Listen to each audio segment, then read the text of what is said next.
You arrived to find the man distraught here, and he took you out to show you something. Yes, sir. Mr. Herrmann came over to me in a very excited manner and told me that first I would not believe what had happened to him. And I just expected the worst. I didn't know what to believe. And he said he'd been in his yard in North Charleston, which is about 15 miles from here. And next thing he knew, he was here in this field near Somerville. Right in the middle of the field is where he said he came to. He doesn't really remember too much what had happened that night. He said he'd been watching a bright light that kept getting closer and closer. And the next thing he knew, he was here in this field, and he told me he believed he'd been brought here by a UFO. He was very excited, nervous.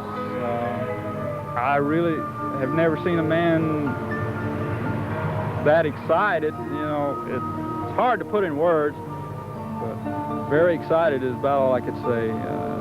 Distressed, he couldn't remember what had happened to him. And, you know, there was, you know, a small part of his life was blank. Bill could only remember small fragments of hazy images that resembled a strange mosaic tapestry of colors and things. The object approaching, falling backwards. The field of grass swaying in silence. Struggling in a bluish light that bathed the railroad tracks, then blackout.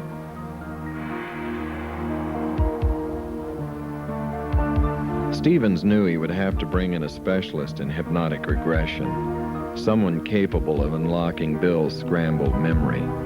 But this would take time to set up. In the meantime, he would call in Junichi Aoi, a seasoned UFO investigator with the Nippon Television Network. And between the two men, they would carefully reconstruct the strange events that led up to Herrmann's abduction. 3 months earlier, this had been a construction site for a new subdivision. It had offered Bill and his wife Patty a panoramic view of the surrounding area to observe the bright, noiseless object in the night sky. The particular evening we were out here, we were sitting, it was about a little after 9:30, almost 10 o'clock. And we saw the object come up, my wife and I. We saw the object coming up this way, up the river, and it was about maybe 900,000 feet above the water. Just a disc of whitish light. And then it kind of rapidly gained altitude, going up at an apex of a triangle, if you don't understand. And then we lost sight of it for a moment. We were both standing outside the car. All of a sudden, right over this area, the big light, just a light. It was coming straight for us. Our car was parked over that direction. And we got frightened. My wife got frightened very much. And we just left. I turned the car, jumped in the car and turned the car on and started to speed out. And looking in the rearview mirror, I saw the light look like it reversed its course and started going back toward the river. In other words, when we close? Right, when we left, when we were gone, the object came toward our car. And then it changed its mind or dropped following us, and it just went back the opposite direction. How big was it when it came close to you? Oh man, the lights from it, huge, big old spotlights, like there were spotlights coming straight for us. And my wife was particularly terrified because, you know, we didn't know what was going to go on. So she said, "Let's get out of here," and we left. Man, we was gone. Have you seen the detail of the UFO itself, or just the light?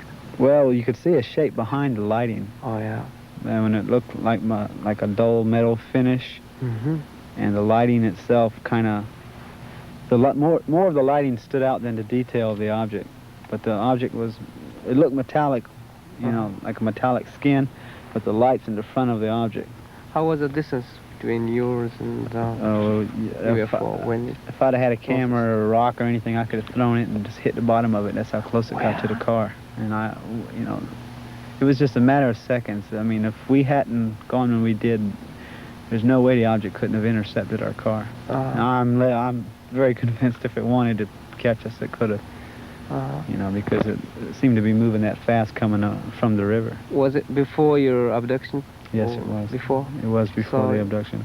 Was it... I was with my wife and my daughter, so I didn't know, you know, I didn't want to take any kind of chances on anything. You know. So we just left. That's it. Oh, so you should be very frightened. With that particular reason we were, because all the other sightings were just simply watching something moving in the sky and never anything coming that close to us. I guess I should have looked down the road then, but I didn't know what was going on. Up to that time, I was convinced what I saw was a military project. I never believed it was from another world or anything. I thought since the area is in such close proximity to the Air Force Base, because like this area is a flight landing pattern for commercial aircraft and sometimes military aircraft. And the, you know, that was my thoughts back then. Noticing that Bill is near emotional trauma, Junichi quickly changes the subject. And in most of the sightings afterwards, one of those or a C-130 turboprop would come up and down the river, just fly up and down the river. And all I kept thinking, wow, man, I don't believe this. Because, you know, one of the feelings in my mind and my thoughts was, you know, when you see something, it seems distant. In other words, removed from you personally. But this thing reacted personally. In other words, it not only were we watching it, but it by coming toward us, it was watching us as well. Not just performing to delight us, but it seemed to react to our personal presence, and it reacted by coming toward us. And of course, this frightened us because I never saw it that close. Yeah. And we left. After the frightening experience, Patty's fear would overcome her curiosity. She would beg Bill to please leave well enough alone. He would agree, until 3 weeks later on a Sunday morning. Patty was home, I believe. Yeah, our daughter was sick, and she couldn't go to church. So I got in my car to go to church. And I'm driving down Dorchester Road. And since that last sighting, I had kept my camera in my car fully loaded. I wasn't thinking about UFOs. In fact, I was listening to some hymns on the radio, Christian hymns, just minding my own business when this thing shoots across the road. Silver with a halo of light on the bottom of it. The most pretty thing I ever saw. At first it was silver, pure silver, and then it just changed like somebody got a rheostat in a dining room and turned it from bright to dim. This thing was going up this way and back this way and back this way and getting so precise in its movements. That's where I determined my mind, triangular patterns, because it went up like a triangle and then skid up and down this way. And I don't know the purpose of it, maybe to attract my attention. I don't know. The triangular flight patterns would remain a mystery. And although the photographs were good, they would pale in comparison to those he would take later.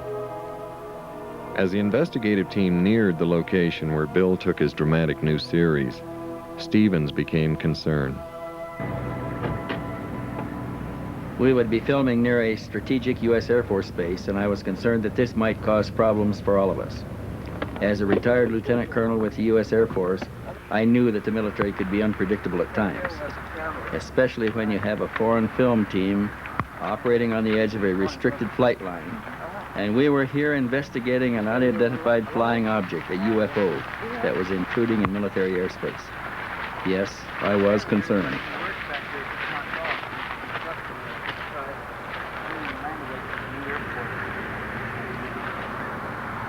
We're at the end of it. Wanted to take off on landing runway. Okay, I'll look on the map and find railroad track. The end of the runway, there's a C-141 coming this way, taking off too. It's gonna go right over. You ready? Oh yeah, it's gonna really rumble. This is the position that he took the photographs from. How close is where it was in the landing pattern?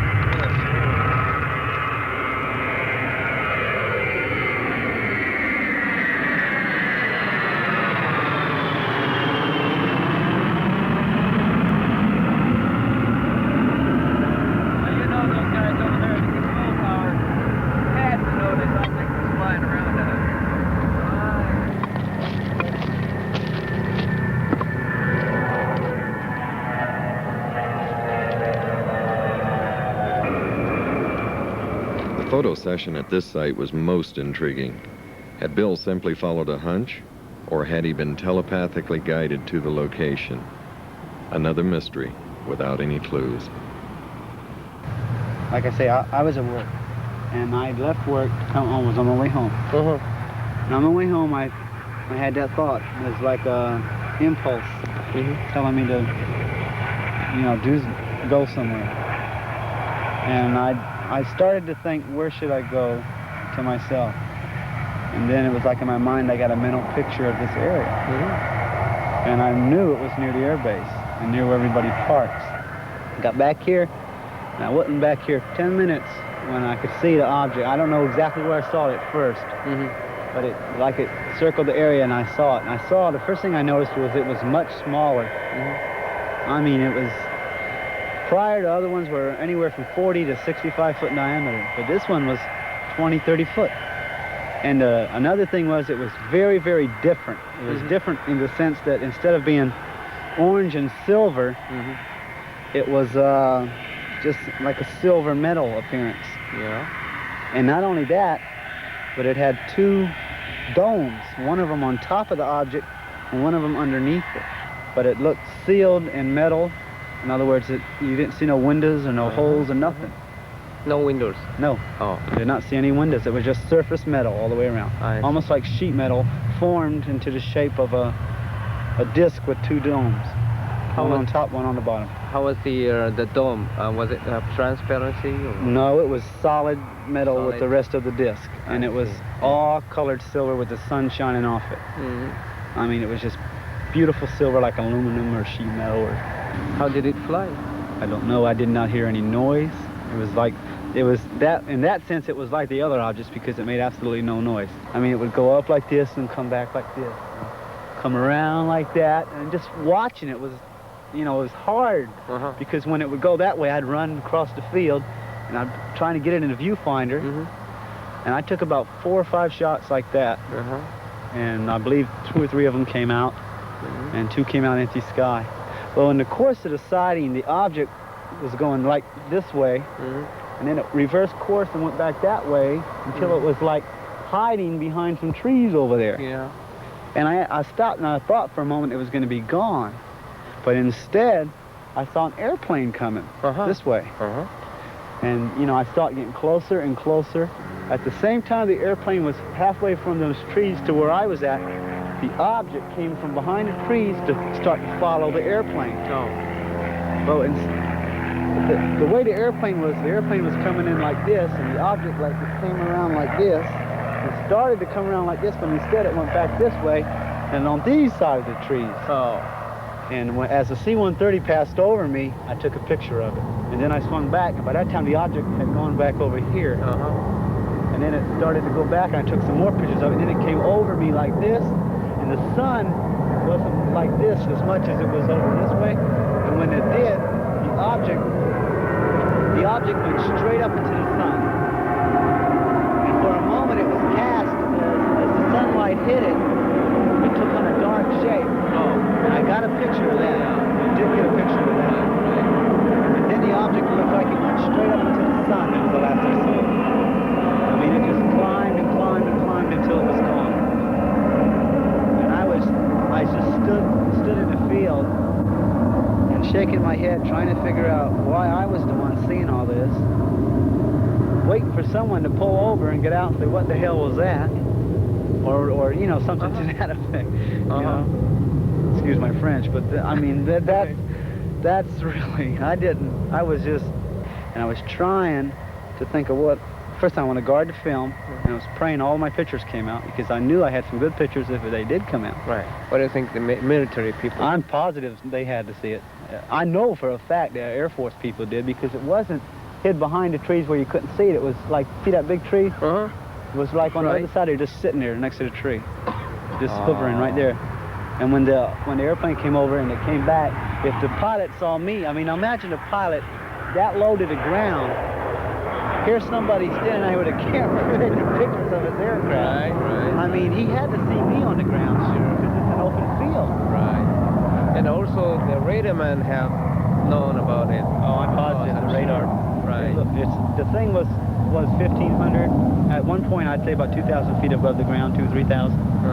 And from what I've talked to radar people, they say the radar will pick up anything as low as 800 feet.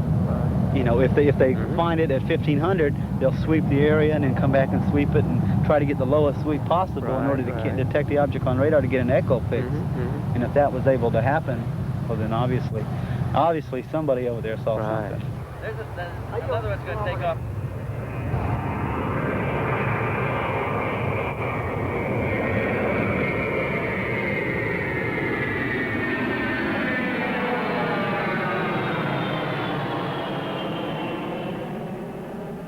The next day, I got a phone call from the Air Force Base telling me to come out there and see a Captain King. He was interested in seeing my photographs. So I went out to the Air Base with my daughter in the car and got in there and got to the gate, and the guard didn't know what I was talking about. He said, well, Mr. Herrmann, it's 5:30 in the afternoon. Our information officer has been off duty since 12 o'clock. I said, well, somebody called me at 3:30 and told me to come out here by 5:30. And he said, well, wait right here. So I waited and finally, about 20 minutes later, up drives this station wagon, out gets this fellow in civilian clothes, walks up to me and says, hello, I'm Wade King. What can I do for you? And I said, well, sir, somebody from your office called me and said you were interested in seeing my photographs. He said, what photographs? I said, the photograph of the UFO I took. He looked at me and he says, wait right here. So he went to the guard shack. 5 minutes later, up walks the guard in uniform with a sidearm, puts his hand on my window in the car and says, are you military? And I said, no, sir, I'm not. He looked at me like I was born yesterday, and he said, well, let me tell you this. He said, why don't you turn the photographs over to the captain and let him take it from here? He said, just turn the negatives and the photos over to the captain and let him take it from here. And I said, well, to myself, I said, I was not born yesterday. I said, listen, I'll compromise. I'll give you a photo, and you tell me what you want to do with it. Do what you want. Anything that you think you can help me find out what this is. He said, well, we'll certainly do that. Thank you so much. And he wrote his name on I.O. Bill Herrmann, one card, one photograph, you know. And he handed me his card with that written on the back. So I took it and I left, thankful I wasn't military. So I took these blow-ups back to the information office to get my photo back from the captain. The minute I walked in his office, he was bright-faced, cheery attitude, and got up and said, hello, Mr. Herrmann, how you doing? And I said, fine. He said, let me tell you, we put it through our information channels, and this is what they told us. You photographed an F-4 Phantom flying at 5,000 feet. That's what you photographed, Mr. Herrmann. But if you look here, pointing to that picture, he said, if you look here, you'll see the stabilizer and the back tail, and you can even, if you look close, you can see the exhaust. And I didn't know what to do, so what did I do? I pulled out my blow-ups, and I said, tell me something. I put them down in front of him, the same exact picture, and I said, does this look like an F-4 Phantom to you? And he looked at it, and he kind of went like this. And he says, now listen, he says, if I was you, I'd just forget you saw it. I didn't know what to do. I didn't know what was going on. I certainly didn't. And as far as I knew, what I'd seen was a military project. I didn't believe it was from outer space or anything like that. I thought, well, man, you stumbled on a military project, and what proves it? The attitude of the Captain King. That's what proved it to me. You know, his attitude, well, if I saw it, I'd just forget it. You know, why would he forget something that's flying in the confines of the Air Force Base and flying so near a nuclear weapons facility and you know, in this degree? Well, I didn't know what to do. And finally, I didn't have an opportunity to take any more photographs, and I didn't know where I should, you know, how far I should get involved in this. You know, my father said, well, if it is government, you're going to find yourself in over your head, and they're going to do everything they can to discredit you, and they're going to hurt you, and you're not going to get, you got to think of your family and all this. And I said, well, maybe I should.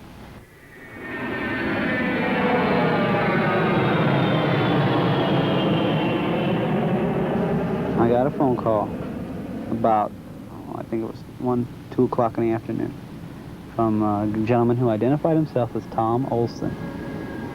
He was in town from Riderwood, Maryland, to investigate the UFO sightings and the earthquake phenomena in Charleston, which has been going on, roughly since October of '77. And he told me that he was here to investigate this. He was going to take some photographs of the areas where all the UFO sightings had taken place, Mm-hmm. and that he was going to make available to me copies of the information and his conclusions and findings. Mm-hmm. Talked with much authority, a great grasp of what my naive knowledge of the subject, and suggested, could we meet? Well, about 3:30 he arrived at the house. He had a Maryland driver's license with his picture on it, and then he showed me a retired military ID card, and I believe it said United States Air Force, retired. Mm-hmm. And then he showed me a Social Security card, and then what they called the UFO Information Retrieval Center ID card, which was a long title, you know, but still, you know, it was, oh yeah, with a picture and with a thumbprint on the front of it. Oh. Got in the car, and I had my pictures with me, and I said, here, would you like to see the photographs? Because I was impressed with the photographs as far as, here's something that shows I'm not hallucinating. All right. You know, what do you think it is? He brushed them aside and said, we'll look at those later.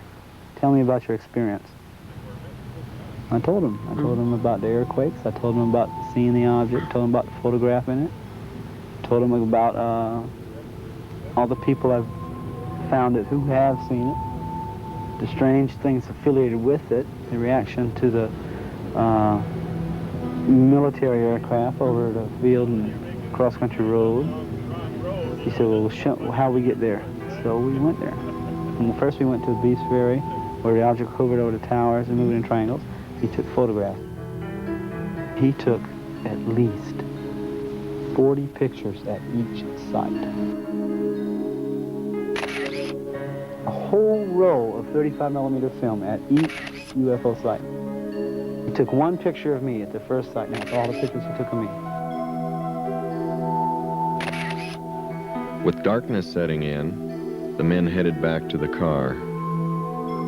And he asked me, he said, Bill, let me tell you. He said, what do you think about taking a polygraph test in relation to this? And we're sitting in this car, and my first thought was, wait a minute, you haven't even seen my pictures.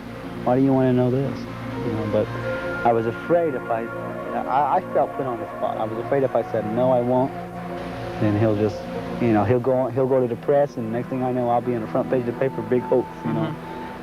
Then I was afraid, well, if I said yes, it'll get twisted. I'll tell the truth, but they'll say I lied. And then it's their professional credentials against me. And I didn't know what to do. And being naive as I was, I said, okay, I'll do it. Now, I assumed at that moment in time he meant 3 weeks from now, 2 months from now, a couple days from now. He said, okay, we'll go to the hotel and do it right now.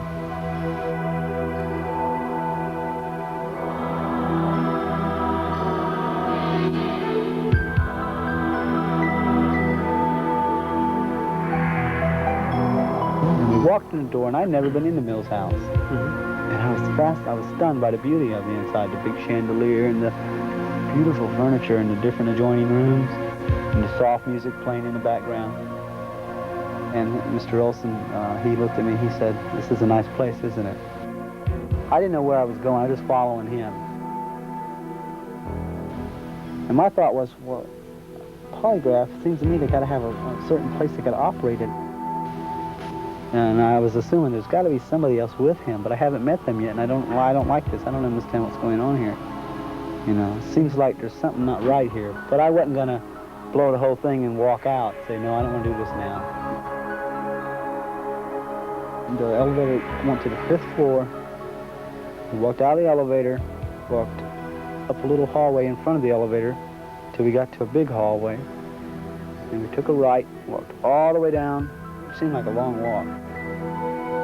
And we turned right again, walked up another hallway till we got to the last room down the hall. And the thing I didn't like about that room was it was separate from the rest of the room. There was like a little box closet. I heard him tap on the door twice. The knob turned. I walk in the room and there's 2 other people in there. And one of them introduced himself as, he kind of mumbled when he introduced me. He said, I'm Dr. blah, blah, blah, blah. He shook my hand. The other fellow says, no, I'm so-and-so. with the Riderwood, Maryland Polygraph Association or something like that. He said, well, sit over here, and there was looked like a flat machine, looked like a briefcase almost. And when you open it up, there was like a polygraph, the polygraph machine itself. Now, there was all kinds of little wires running out of it. He did not ask me to sign anything, which I felt, not that I wanted to sign anything, but something in writing to protect my rights, you know. But even when that thought crossed my mind, I dismissed it, which I was manifesting naiveness. I wasn't scared as much as I was, I don't like this. You didn't even tell me there were 2 other people here. You know, and I was wondering what was going on, but if this is the way they operate, well, maybe I just better go along with the tide. But when the doctor, the guy who identified himself as a doctor, walked over to the bed, picked up a black satch doctor's bag, and pulled out a hypodermic needle and a little syringe, put them together, and then reached in the bag and pulled out, looked like a greenish liquid, put it into the needle, and said, this is going to relax you. Now, I was scared. I wasn't afraid I was going to die. I just didn't know what he was going to put in me. And I started, my voice quivered, and I asked him, are you sure that won't hurt me? He said, no, Bill, this isn't going to hurt you. And I rolled up my sleeve, and he punched me right here. And I saw it go in me, and I sat there a minute, waited for me to die, and I didn't die. And I sat there, and I felt very, very relaxed. Very relaxed. And he started asking me questions. Did you see a UFO? And I said, yes, I did. And the doctor marked, the polygraph guy marked something. He asked me another question. When you saw the disc, did it change color?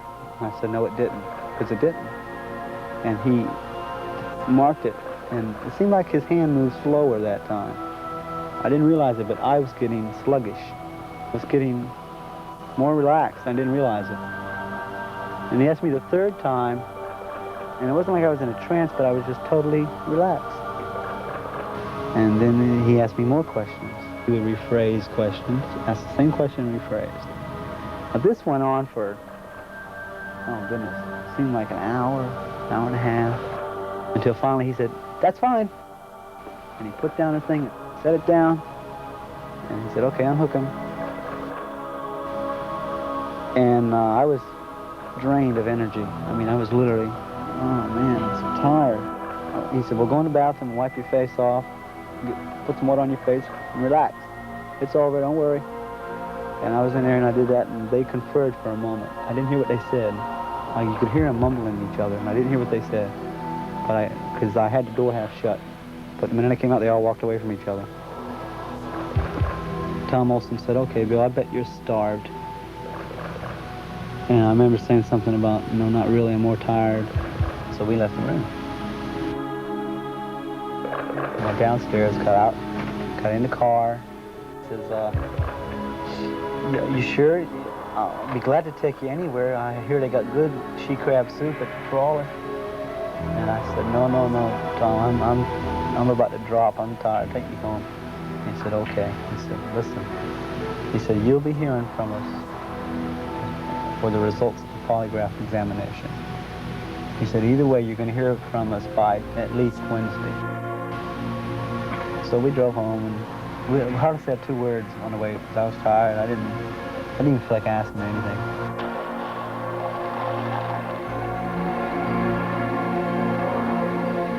We pulled into the yard, and the minute I opened the door, the cold air hit me.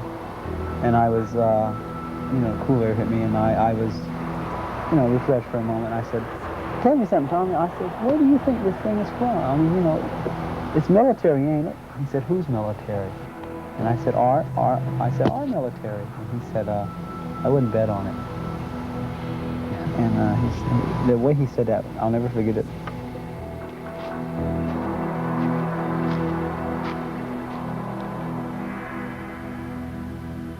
One week later, Bill received a memo from Tom Olson asking him to fill out a questionnaire and send copies of his photos to the office in Riderwood, Maryland. Shortly thereafter, a mailgram arrived from Tom Olson. The message thanked Bill for sending the material. It was friendly, but contained a disturbing reference, which read, I did not visit you. It was someone else. and I have no idea who. Signed, Thomas M. Olson, President, UFO Information Retrieval Center, Riderwood, Maryland. To this day, Tom Olson in Riderwood, Maryland, swears up and down he never seen me, and I believe him. I believe him with all my heart that this is not the same Tom Olson who lives in Riderwood, Maryland, and is a UFO Information Retrieval. Now, see, this guy didn't identify himself as president of the UFO Information Retrieval Center. He just is a member. The real Tom Olson is the president of the UFO Information Retrieval Center. Right. I've seen him before. Okay, see? And that's... And then, you've never seen that the fake, yes, I saw him one time after that when I worked at J.C. Penney's. It was late at night, about 9:30, and I was dumping the trash out and cleaning up where I worked at J.C. Penney Auto Center in Charlestown Square Mall. And I opened the back doors, and here's this car sitting back there.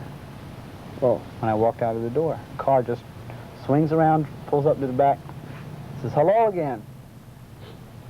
And I looked in the car, and there's this guy, Tom Olson. Now, I had knew that he was a fake. The first thing I did is I said, "Now, who are you?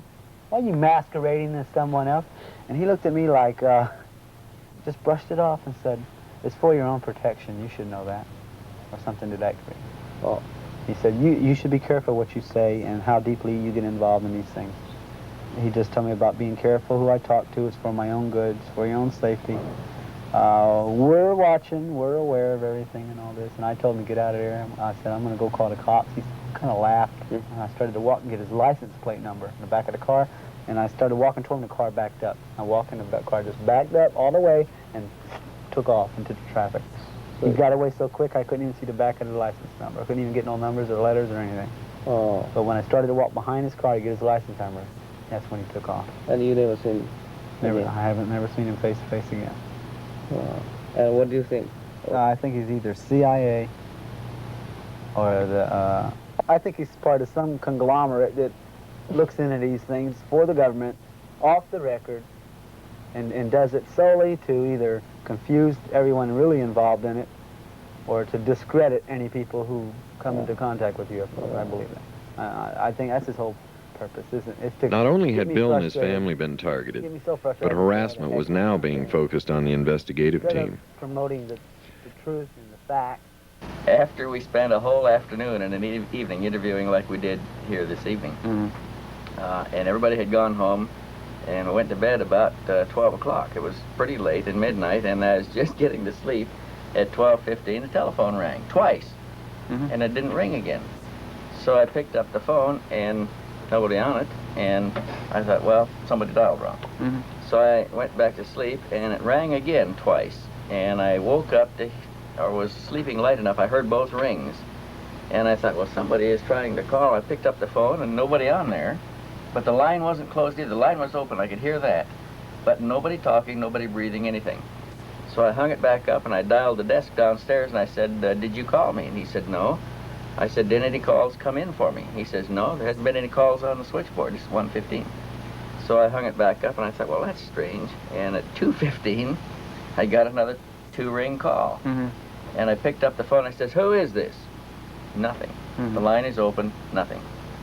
So I called down to the desk again, and I said, is there any way that my phone can be rung? And he says, not unless it comes through this switchboard. I said, has anybody called? He said, no calls have come in.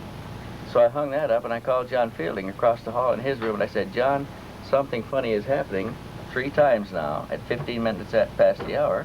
I've got a 2-ring telephone call, and nobody on the line, and the desk says it didn't come through the desk. He says, God, that's strange. He said, I've been getting them too.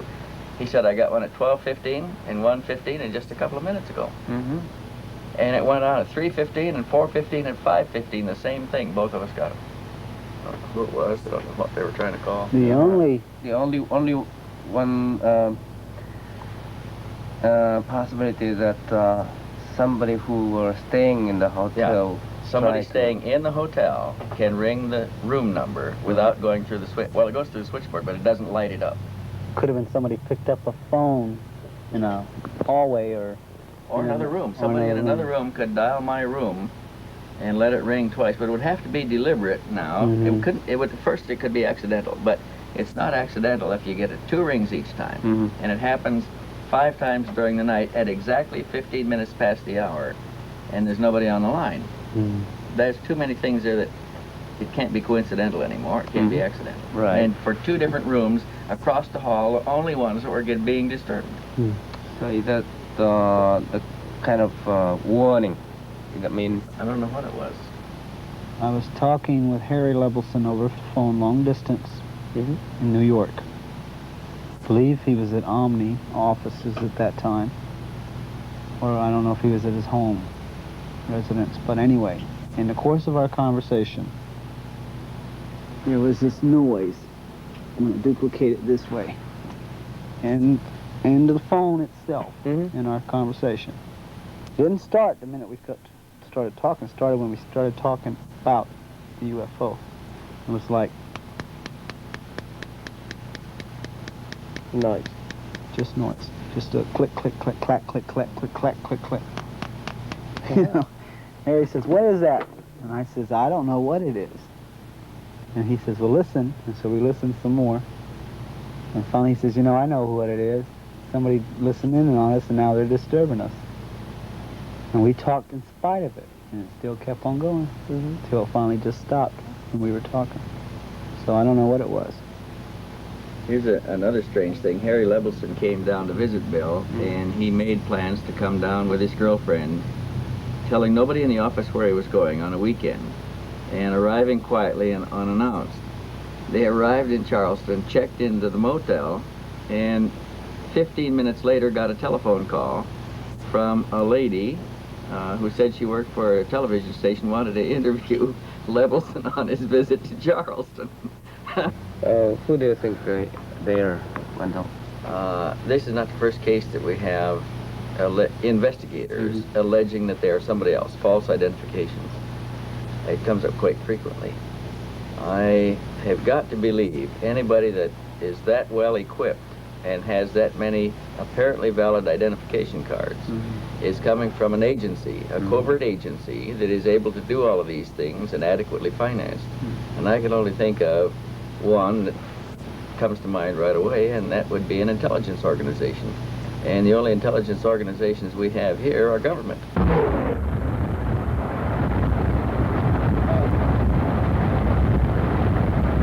Two banks close together. The investigators call a witness, a friend of Bill's from work, who had similar sightings of the unusual object. Left turn on Old Crawley Road. As soon as we got here, we got a telephone call from The phone rang. Yeah. And Melina answered it, and she turned and said, "It's Tom Olson. He's called for you several times this afternoon. He wants your telephone number. He's at a pay station."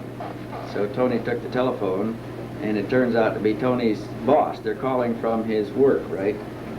To remind you again that Tom Olson called once more and wants to know if they can give the Tom Olson your number. Yes, he urgently wants my number. And he's at a pay station someplace, and he wants to call back. Stevens has placed an inductive coil device on Tony's telephone, hoping to record Olson in the act of harassment. Tony places the call to the pay station number.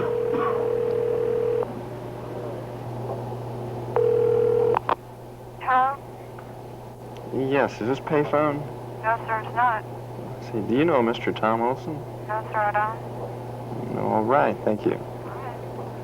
Olson had managed to send an ominous warning. To the investigators, we know where you are and who you are talking to. We are watching and listening. To the Martins, we know where you are employed and where you live. If you value your job and your privacy, back off. Unshaken, the Martins agreed to the interview. We passed the Kings Grant area on Dorchester Road, and you've got a column of, it's like a wooded area. You've got woods on both sides of the road. And it seems like it just hit us at the same time to look up. Now my car, all the windows are tinted in my car. I've got a band across the front windshield that is blackened out, and you can only see at night. It's real hard to see out of any of the windows unless you see something that's coming directly in front of you. Okay, I'd say the object appeared at an altitude of probably about 500, no more than 1,000 feet up. Is when I first saw it, and it was anywhere from an eighth to a quarter mile in front of us. It came down, I'd say at about a 70-degree angle.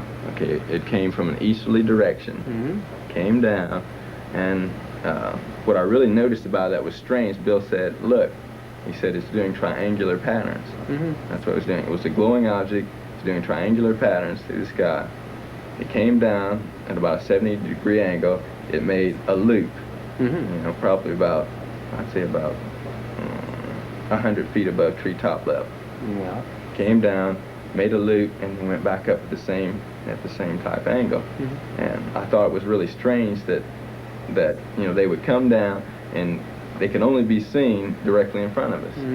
Okay, and I didn't think there was any mistaking, you know, of it being the object because of what he had told me about the object doing triangular patterns. So we saw that.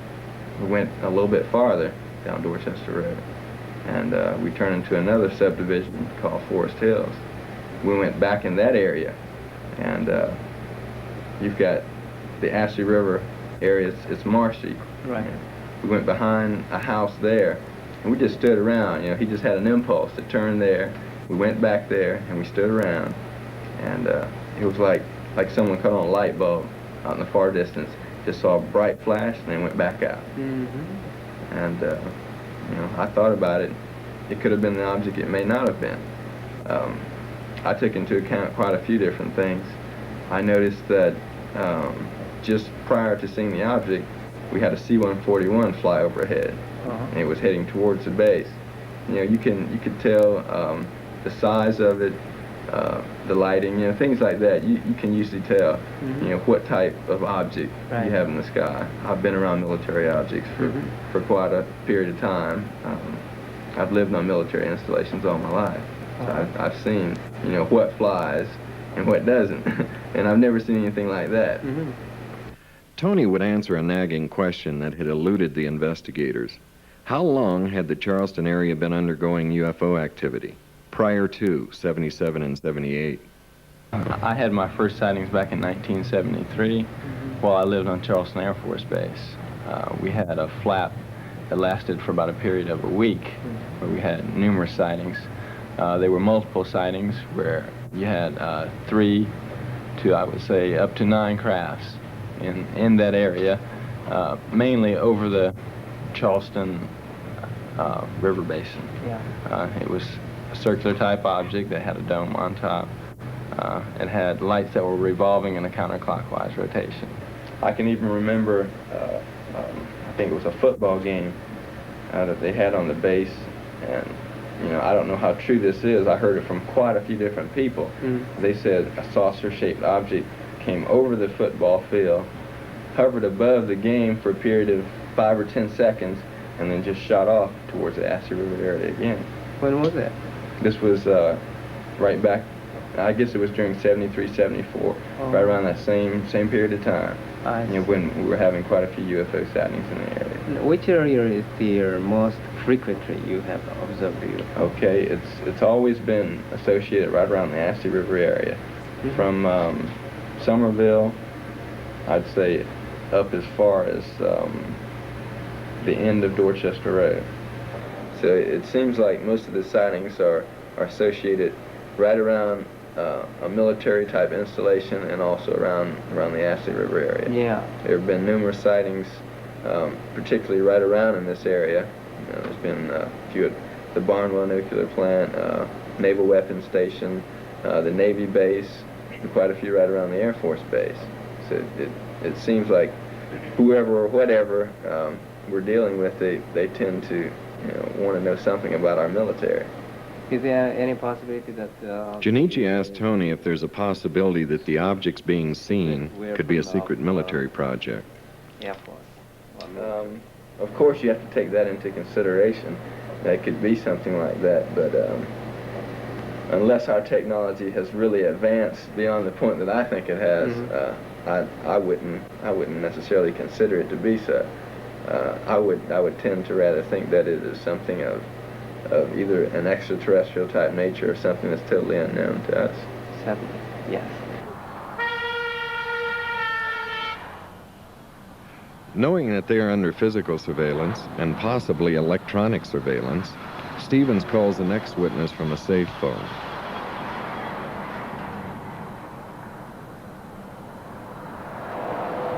In December 1977, I was returning from lunch back to my office. It was about 1:30 in the afternoon, clear sky. And up Rivers Avenue, as I was approaching a viaduct, I noticed a glowing orange type object off to the left of the car. I would estimate possibly 3,000 feet away, but it was very clear, and it apparently was motionless. And I could see no wings of any type, no rotaries, as though it could have been a helicopter. And I noticed at least one person in another car pointing to it, which indicated to me someone else had seen it. As I approached the viaduct and began going up, there was a traffic light, and I had to stop for that traffic light, and I noticed that the object was descending in the same direction, apparently, that I was going, at a slow rate. And I thought possibly it was a kite of some type, because it defied the obvious laws of gravity, and there was no sound. And as I began moving forward after the traffic light, I noticed that the object had disappeared beyond some pine trees which were to my left. And I looked straight ahead, and I could see the object apparently crossing Rivers Avenue beyond that sign at a good distance away, but it was at an angle. I could tell it was a disc-shaped object.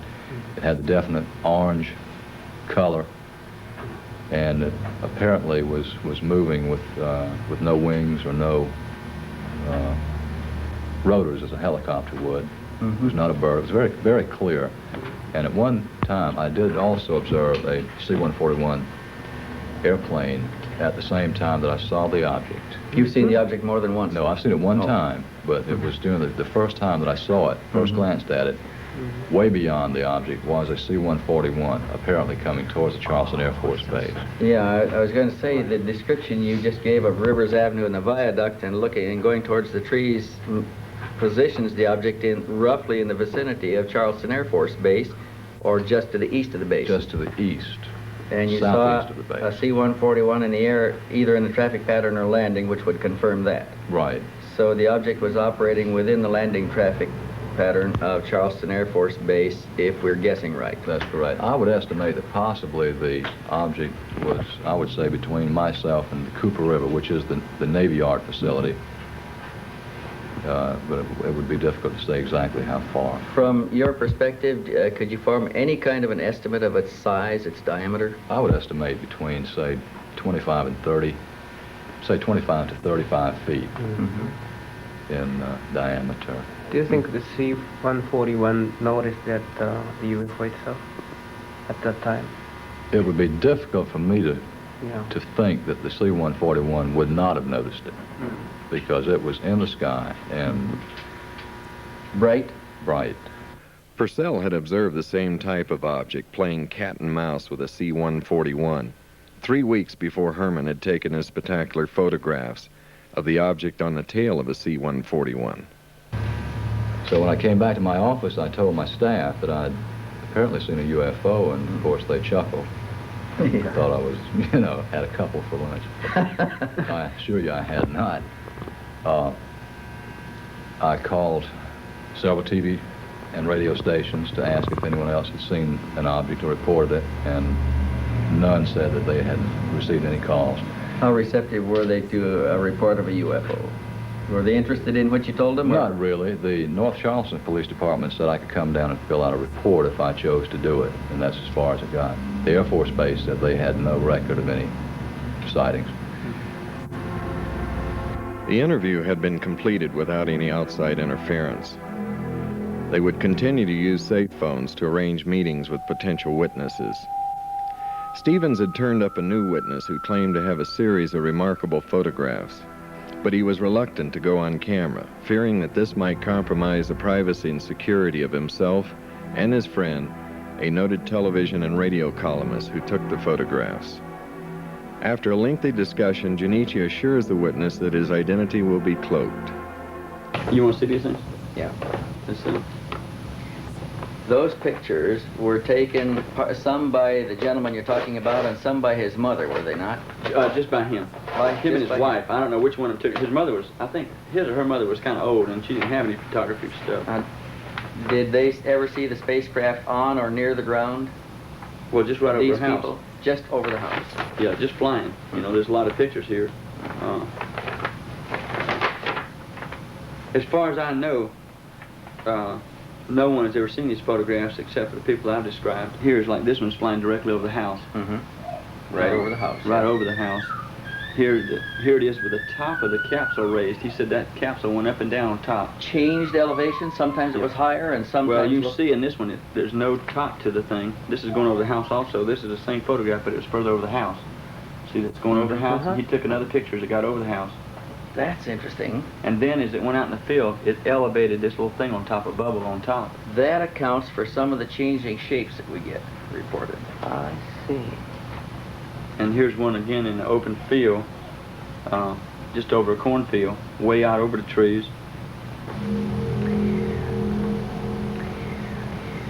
He said the motion pictures are extremely good that he took. He said they were real good. Imagine that. Right. But because he got it going over the house and in the woods and out in the field and all that kind of stuff. You know, they said it was tremendous pictures.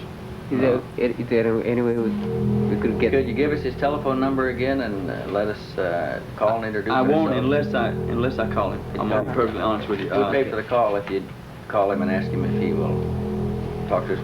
We'll give him a control name. We won't reveal his identity or location. We can promise to all of those things and give proof of it. These are just photographs that you can take pictures of. Yeah. And like this is one is going into the trees and going a little further and so on and so forth. And because of his wife, I don't feel like he'll ever do anything as long as he's living. Because she is still terrified. Yeah. Totally. And there's very nice people. And they're very rich people. Okay, so it wasn't a case where they couldn't protect herself with money or anything. They could, but it doesn't seem to bother. They're still scared. He said, and eventually, these people are going to contact you. He says, if you start this thing up, they're going to contact you. He says, and I know what I'm talking about. I've talked to other people who've been through this thing. He says, that's the reason we're totally silent. He says, so if you want all the publicity and all the headaches you can ever get, you start revealing this. And now I don't know whether I should have listened or not.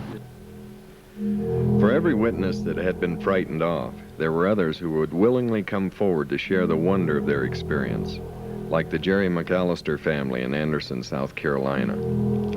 Well, approximately 4:20 in the morning, I was awakened by a sound. I thought it was a helicopter crashing here in the backyard, and I woke up and the whole entire inside of my house was lit up real bright and outside real bright. So I finally got to the window, and bedroom window, and looked out, and didn't see any crash of a helicopter. First thing I seen was this most perfect flying saucer that you would ever see. And I never believed in them, but I seen that one, I believe in them now. But it was over the whole structure of these pine trees here. Where? Right here. It was about 70 foot in circumference, approximately 2 stories high. I viewed it for approximately 3 minutes. But in turn, I had a broke leg, and I grabbed one of my crutches and finally hit my wife in the leg and got her awakened, and she got to the window, and she said, oh my gosh, how beautiful. And so it was sitting there hovering over these pine trees, and as it was hovering over the trees, it was still floating, this up and down motion, clockwise, just like that. Then when it got ready to leave, it just turned up. Tipped up on edge, and just went off like a streak of lightning. The saucer landed in his front yard, came down in his front yard. They went to his house, and he drew this sketch. Yeah. And about an hour and a half later, the Easley Sheriff's Department called me and asked could they come down and me draw a sketch of the saucer that was here in the backyard. I said, sure. So they came down, approximately an hour and a half. I drew this sketch here of the saucer. Yeah. And not even seeing this, I drew mine, they compared it, and you see how close they are. Right. And they didn't even, I didn't even know that they had a sketch that he drew. We didn't know nobody else had seen it. Didn't even know anyone else had seen it. The UFO bore a striking resemblance to the object filmed earlier by the television columnist. Yeah, shake it. There were 17 people in all. 17 people gathered here before the thing left. Counting the deputy sheriff, 4 deputy sheriffs, and our family, and those neighbors and the next door neighbors. There's 17 people in all. As daybreak came at 5 after 7, that's when it got up yonder real high, and it was still bright. And then all of a sudden, it left and it was cloudy like. Just in this area. Just in this area about through there, from where it left, it was cloudy as it could be, just like it's coming up a rainstorm. Was there any odor or smell of any kind? No smell, no odor, no smoke. These trees, nothing moved when it was there or when it left. Everything was perfect. I guess that's the reason we wasn't scared. I could see windows, but the windows were black. Black? It was just all white, and the windows was blacked out, it looked like. Have you seen the UFO before? No, sir. Have you heard of that, the story? Yeah, the story? I read magazines all the time. Well, you're interested in? She is. Yeah. She's the only one that's ever believed in them or liked to read about them. And my sister, she reads about them and she loves it and she believes in it. We'd make fun of her, and she would give Nancy her books, you know. She'd buy the UFO magazines, and I always give them to me after she finished with them. And I'd read them, I'd say, Mama, look at this, you know. She said, oh, I ain't fooled with that. I don't believe that stuff. I didn't. How about you yourself? This was the first time. I see. And before then, I didn't believe in it. No, sir. How about you? No, I didn't believe in them. Like I tell you, I didn't believe they even sent the men to the moon. I just never could get it in my mind and believe that mess. But I believe it now. And this saucer here, it didn't come from the United States. We brilliant, but I don't believe we're that brilliant to have something that beautiful. Not a structure like this was. I believe it comes from another planet.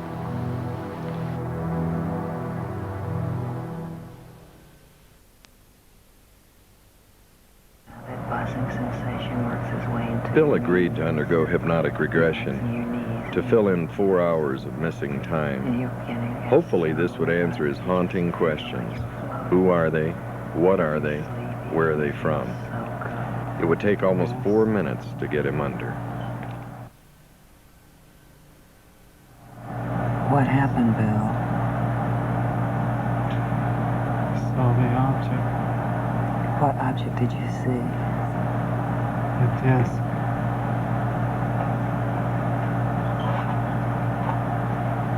I saw it moving.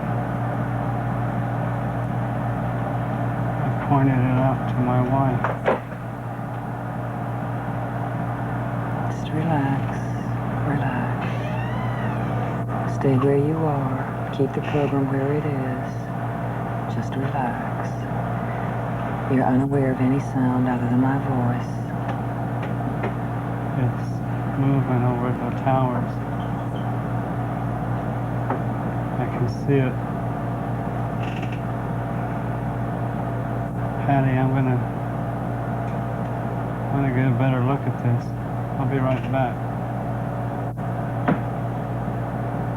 I better call Larry. Larry? It's back over the area. Right now, yes. Yes, I'm going out there now. You try to get on the other side. Okay, bye. I'll be right back.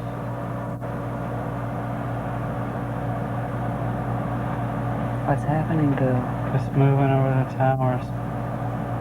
I can see it. It's about, I don't know, about 1,000 feet above the towers.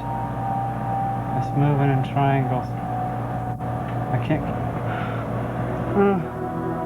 What the? I'm gonna break my neck. What is this? It's all right. You won't experience cause any discomfort. Just relax. What? Wait a minute. Look at the reeds. There's no wind and you're swaying. What? Look at the size of it.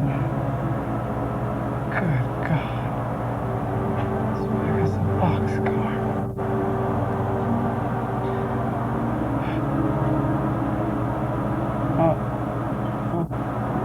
Where are you, Bill?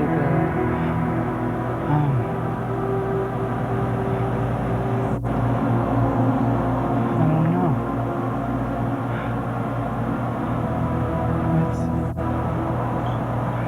Relax. My shoes. I can see my shoes. I'm lying down.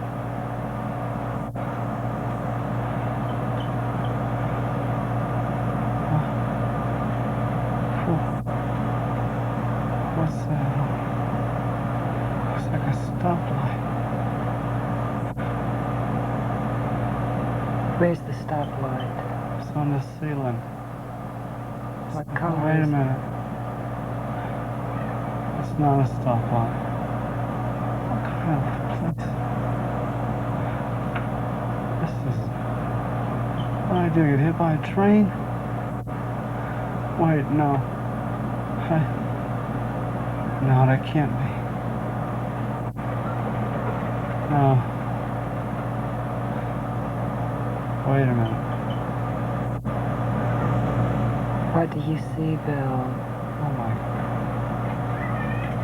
The lights are slowing down. They're flashing. On the ceiling there's a light. Oh. Who's that? They're bald. Wait a minute. They're not bald, that's just the way they look.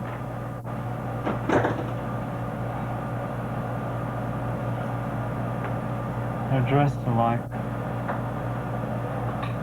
What are they wearing? They're wearing some kind of suit.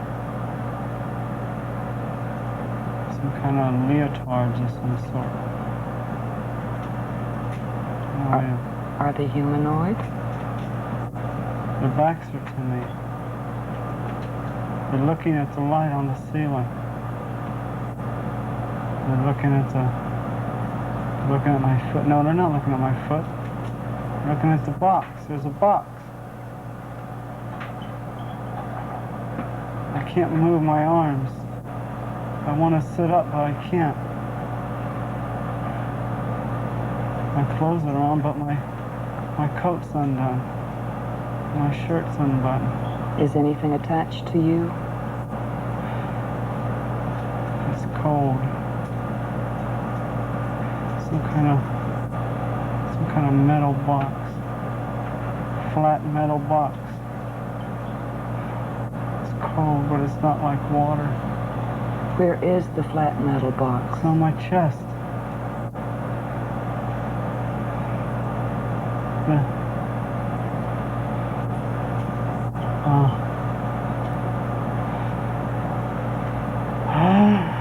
Relax. Relax. Oh, God. Relax. How are you?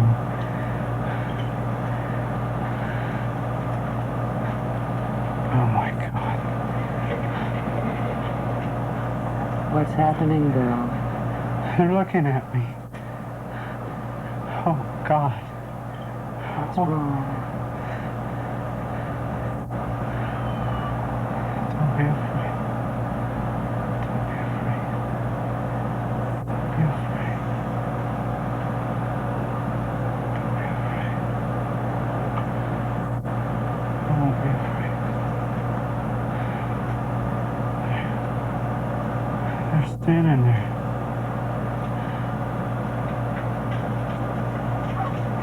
What do they look like? They look like fetuses. Like what? Fetus. A fetus? Yeah. A grown fetus. Wait a minute. Can't be a fetus. The light, that's what it is. It's the light in the room that makes them look that way. Look closely.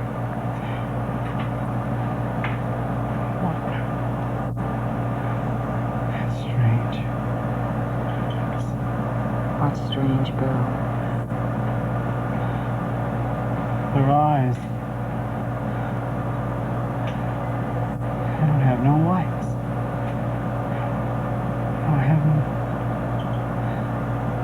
no whites. It's just brown. It's dark, black, brown. It's just a circle right in the socket.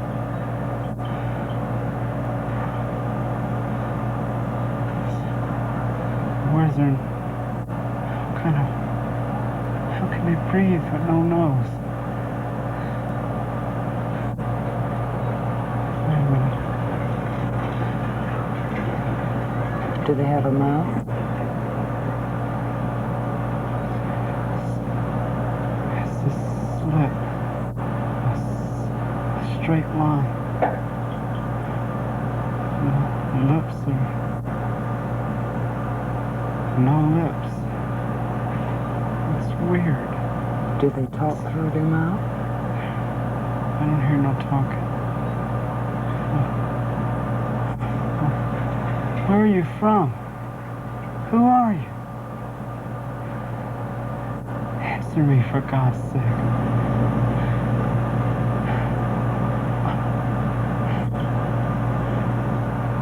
Yes, it was broken once. What was broken down? When I was younger,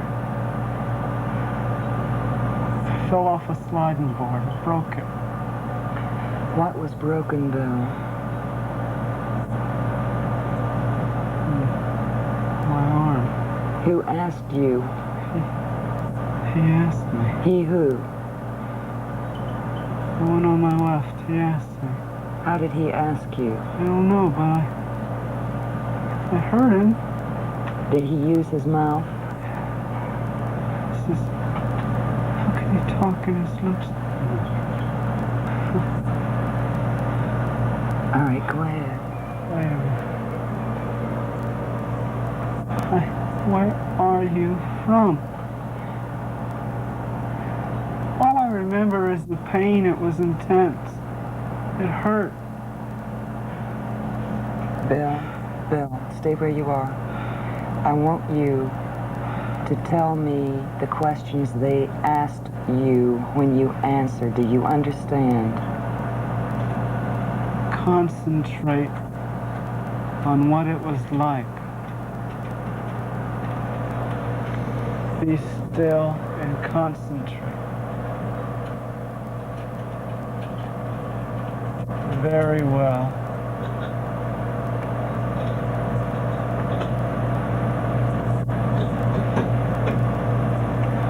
He's moving a box off my arm. You can tell my arm is broken by looking at the box. For goodness sakes, that was so long ago.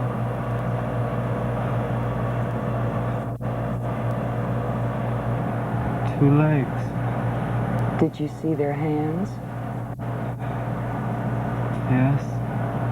How many fingers did they have?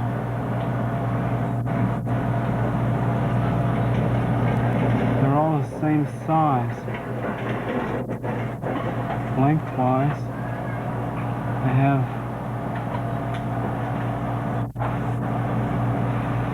4 fingers. And it looks like a thumb, but it's the same size as the fingers. So that's a total of what? 5? Yes, 5. Okay. All right, now you're... Go ahead. The hand is weird. Why is it weird? You can't see any creases where knuckles go. There's no kind of It almost looks like they're rubbery. Almost flexible. Can they manipulate them very well?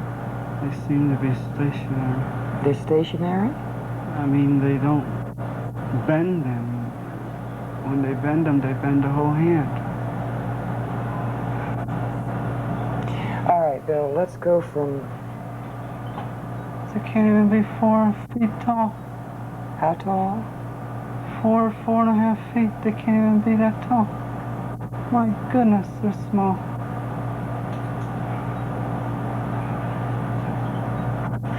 Look at this. They're like marshmallow. He touched me. Look, this. You can tell there's bone under there, but you can't tell. It's weird. Good grief. What color are they? Very pale, very milky. Is it a skin-like texture? Looks skin. Everything's the same. No hair, no pores, just skin. It's weird. How did you feel when this being touched you? Like he was very, very peaceful. Like I had nothing to worry about. All right, now what happens? We're walking. We're going toward the door. The room is weird. It's different. I don't see any strange. There's no creases, no borders. And the door is smaller than the back of the room. It's weird. It's distorted. What, in what way is it distorted? I can't. It's like everything is molded into a shape. And it doesn't stop, it just goes straight out the door. Just molded. Like a bathroom tub. Yeah, just seamless. molded. Just molded. That's all I can think of. Go ahead. We're walking, we turn left. The one who talked to me is standing beside me. The other two are behind us. We're walking down the hall. We pass the room. The door is open. We go to another room. We go in it. The hall, it winds in a circle. Everything's the same color. You said the hall wound in a circle. Did it wind in a circle up and down? Just both directions is a circle. It's hard to relate it. Did you traverse that? Everything's molded the same way. Council Control Center. Council Control Center? Console. Console. Yeah. Console? Yeah, that's what he said. Console. Control Center. All the network craft are controlled from similar centers. Network craft? It's the term.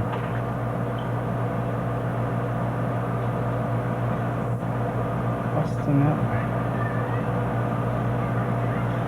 What? Where? What did he say? He said they manipulate gravity.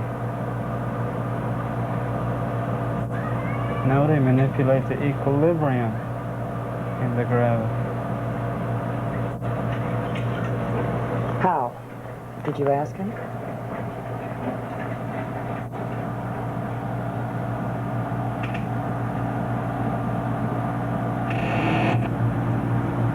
In hydrodynamics and reverse osmosis, a technique of reverse osmosis.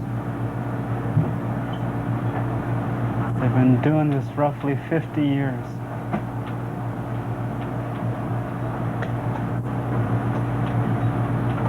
It's incomprehensible for me to understand.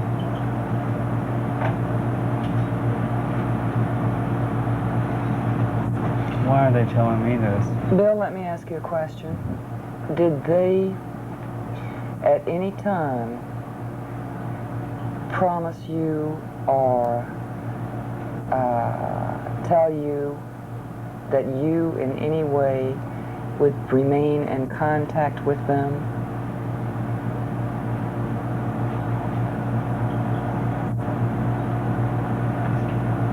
Speak it. He said that they have means to contact those they wish to contact.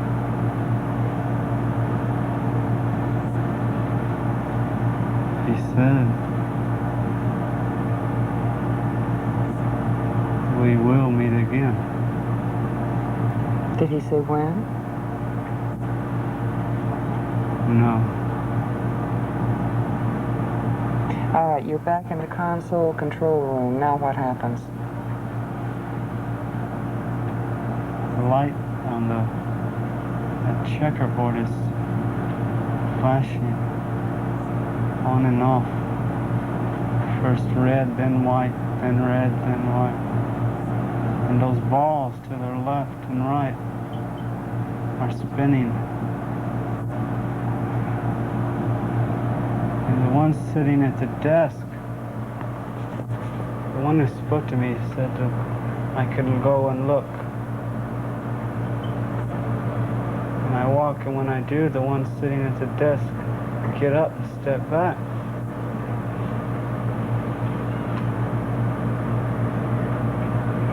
What happens? They step back. And when I move away from their desk, they sit down. Did any of them at any time touch you other than the one who helped you from the table? No. They look familiar. You're in control center now, where the lights flash red and white and red and white. Yes. Yes, he's motioning me around the room. I'm looking, everything looks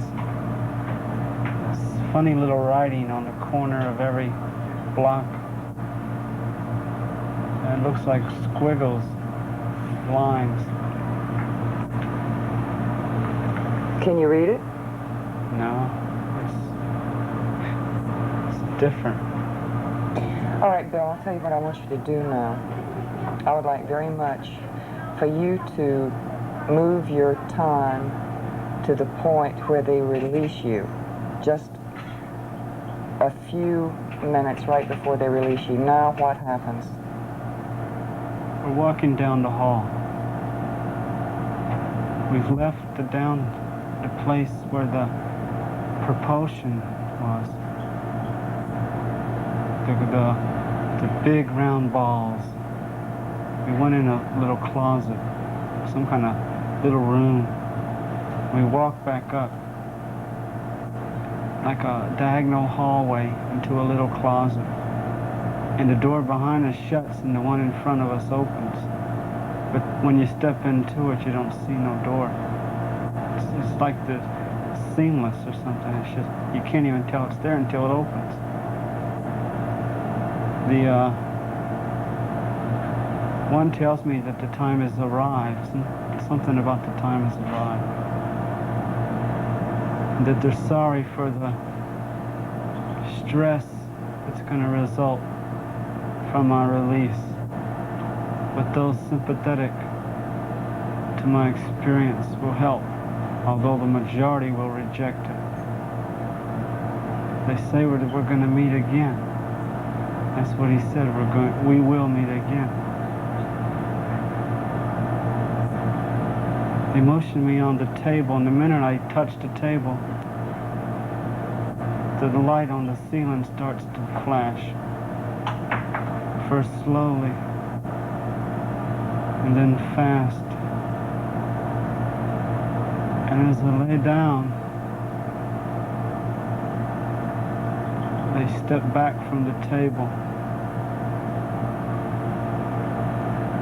Did they place any restraints on you? I just lay on the table. The other one, he walks to the table, and he's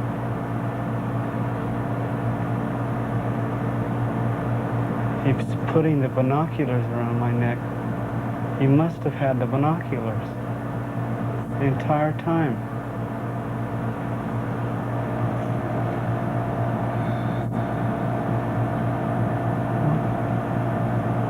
The lights flashing and they're standing there.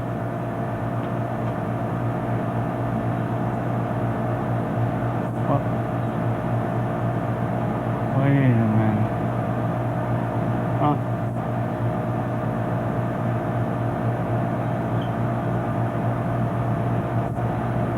I'm looking down at my feet. There's a glow at my feet. I look up slowly in a daze.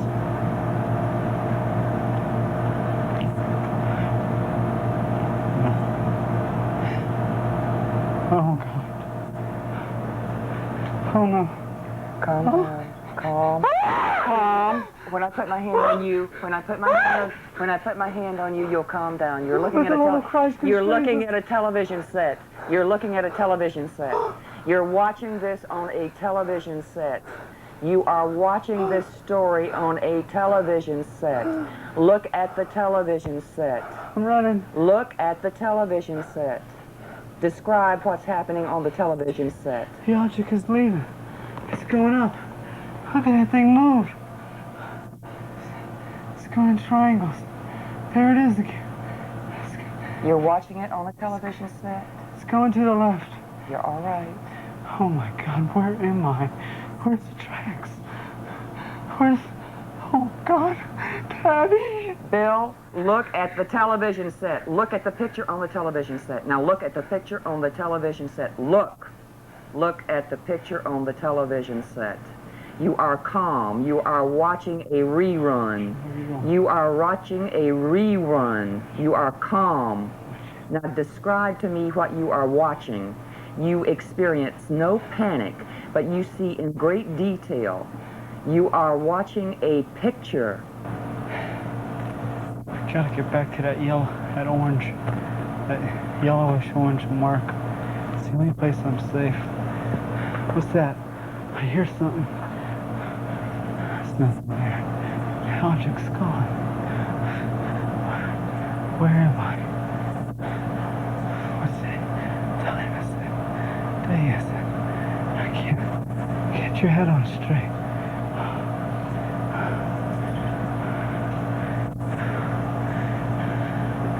Height nor depth nor soul can reach separate us from the love of God in Christ Jesus. For God so loved the world, He gave His only begotten Son. God, get a hold of yourself. Relax. Calm down. Relax. It's over with, Bill. Calm. Bill, look at the picture on the television set. You are watching a rerun of what happened to you. You have already experienced those emotions. You don't have to do it again. Okay. Sorry. You don't have to experience panic again. Okay. There. What's that? A car. There it goes. I gotta get out there. Do I go or don't I? I'm going. It's now or never. I'll be here forever if I don't move. Lord, give me strength. I'm going now. I'm running, tearing through the bush. Stickers. I'm on a road. Oh, thank glory there's a road. Highway, street. There. Yes. Hey. It's a car coming. It's a car coming. Hey. Hey. Stop. Stop. Thank God you're here. No, it wasn't a car accident. Please get help. Where am I? No, it wasn't a plane accident. No. You wouldn't believe me if I told you. Please, get a policeman. Thank you. I don't mean to scare you. Please get a policeman. Get help, please. Oh, thank God. What if they don't come back? What if they don't come back? Stop! There's another car. Stop! Yeah, stop! Stop! Yes. Thank you. Get a policeman. Yeah, that's right. No, no, no, you wouldn't believe me if I told you. Just get a policeman. Call him, please. Thank you. Two people can't just drive away.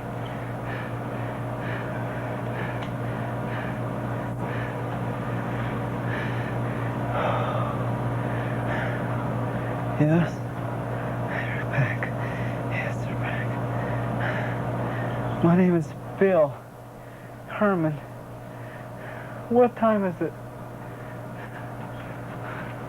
Where? I can't be. Just a minute ago it was 9:30. Where am I? Part of Charles. What? Wait a minute. That means, oh my God, I can't be. Oh no. I was standing in Charleston at 9:30. I saw a light in the sky. It dropped to the river. I saw. Here he comes. Who is? Yes, thank you. Thank you.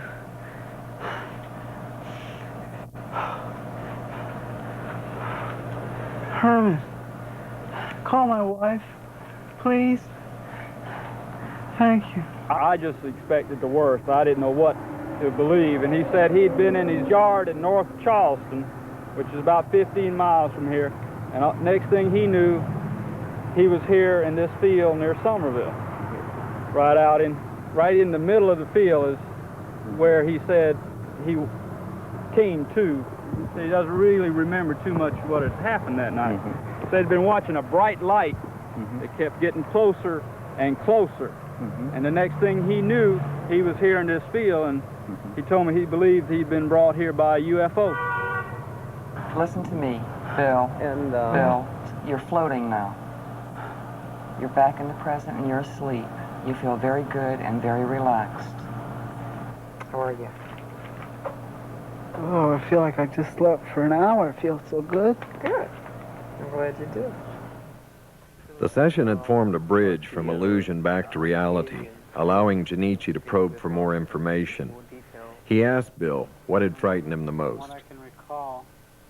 To you. Scary thing? The Scary frightening thing, thing? I guess was the disorientation when I was released.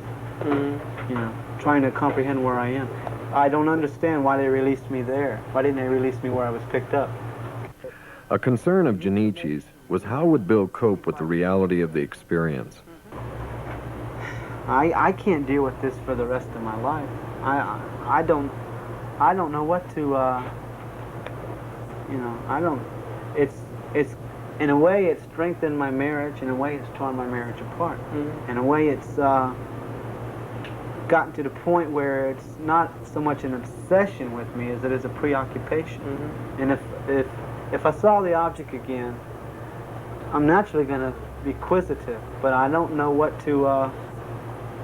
You don't know what they think. Right. And yeah. You know, I don't know what's... You know, it seems like with all this information and all this in relation, it seems that, you know, I don't want to get into a position where there's positive deception on their part towards me. I don't want to be used as some leverage. There would be more sessions and more answers to troubling questions, beginning with, why did the objects perform triangular flight patterns? The reason why they are moving. The reason, yeah, I thought I got over that, is the reason that they fly in these triangles or they perform these erratic movements is because radar can lock on them, interferes with their propulsion somehow. I don't know the mechanics of it.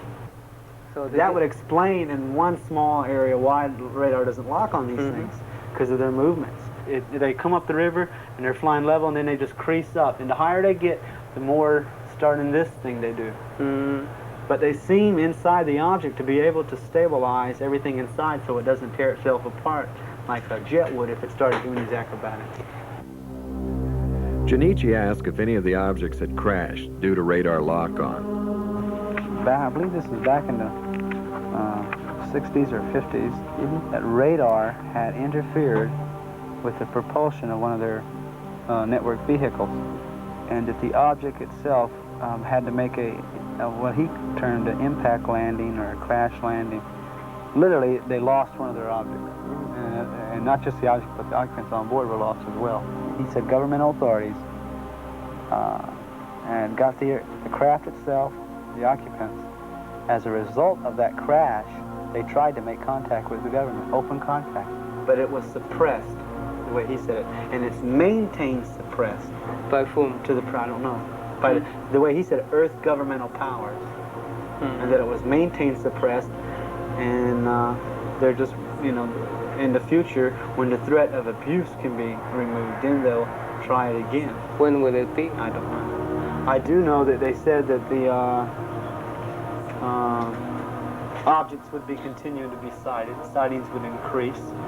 People would observe them in action, and that this was going on. It was going to keep going on. They have gone the route of selecting different people in the populace and revealing themselves to them, I guess, and trying to establish awareness of their presence by doing that. How did they contact you? Junichi asked Bill, why was he contacted? It seems to be that they start out, you know, just normal sightings. And if the person indicates a willingness of some sort, then they'll return. They said they have means to notify those they wish to notify. They told me that the field where I was released, someone else had been released in that field. I've been searching for who that person could be. Oh, I don't know.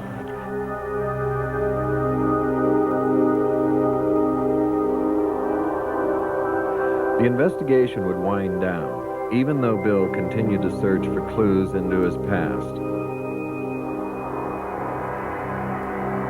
After I recall what happened the first time in March,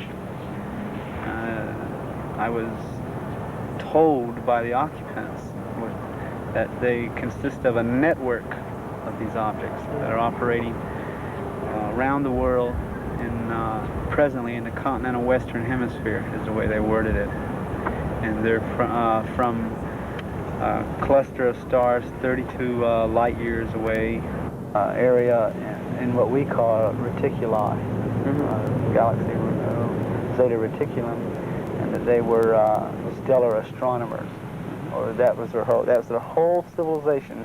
That's what they were geared to: stellar astronomy and life and study of life all across galaxies, and that they're a network sent here to initiate what they call direct observances. And they conduct inter-atmospheric flight and direct observance of people. And what they do is they examine, they see the geographical spectrum. They examine the experiments that they conduct in what he called reverse osmosis and hydrodynamics. They conduct a lot of experiments over water.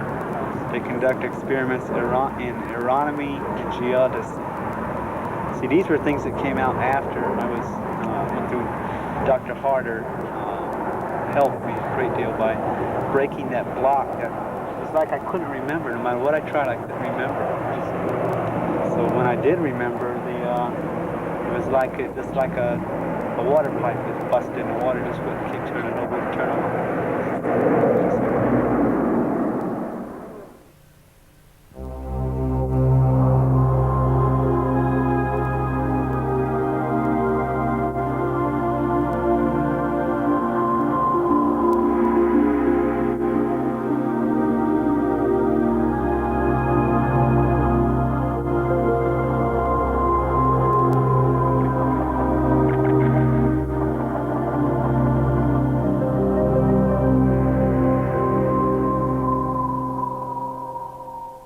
Like a reddish background, like almost like combat lights in a military ship, like a darkroom red light. The emotion was that way, that I felt like I was an ant and they were a human standing next to me. I felt afraid because I didn't know what was going on. I felt like this is totally foreign to everything I believe. All my emotions and fears were just tossed aside by the comforting assurance of what he said to me. Just, don't be afraid. I heard the voice, but I did not see the lips move. I heard it as clear as you hear my voice, in English. It was in English. It was a little symbol, looked like a serpent with wings, like a half fish and half snake. And it was the most strange, eerie sensation when he touched me. It was like I knew him from somewhere and I couldn't place it. It was like, wow, this is like a buddy you knew when you was growing up, and suddenly here he is again. I towered over him. I mean, they were smaller than me. I could have tossed them aside with a good right hook, but I didn't feel threatened that bad. And the feeling was so soft and gentle, and yet at the source of that gentleness and the source of that softness, there was total control of the situation around me.